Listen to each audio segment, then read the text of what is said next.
साम्राज्य, सामान्यांचा असामान्य आवाज। बार्शी तालुक्यातील खामगाव परिसरात शुक्रवारी दुपारी एक भीषण दुर्घटना घडली। मित्रांसोबत पोहण्यासाठी गेलेल्या 17 वर्षीय युवकाचा खाणीतील खोल पाण्यात बुडून मृत्यू झाला। सिद्धार्थ बालाजी सुरवसे, वय 17, राहणार खामगाव असे मृत तरुणाचे नाव आहे। या घटनेमुळे खामगाव परिसरात हळहळ व्यक्त केली जात आहे।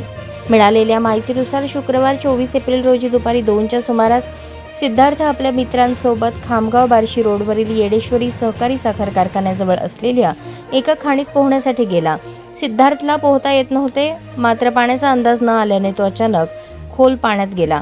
सिद्धार्थ पाण्यात बुडत असल्याचे पाहून मित्राने आरडाओरडा केला। आवाजाच्या दिशेने गावातील नागरिक घटनास्थळी धावून आले। ग्रामस्थांच्या मदतीने सिद्धार्थला तातडीने पाण्याबाहेर काढण्यात आले, परंतु दुर्दैवाने तोपर्यंत उशीर झाला होता। घटनेची खबर अभिजित योगीराज सुरवसे, वय 27 यांनी पांगरी पोलीस ठाण्यात दिली। घटनेची माहिती मिळताच पोलिसांनी घटनास्थळी धाव घेत पंचनामा केला। मृतदेह उत्तरीय तपासणीसाठी पांगरी ग्रामीण रुग्णालयात पाठवण्यात आला। पांगरी पोलीस ठाण्यात या प्रकरणी आकस्मिक मृत्यूची नोंद करण्यात आली आहे। Police head constable Sanjay Satpute या प्रकरणाचा अधिक तपास करत आहेत।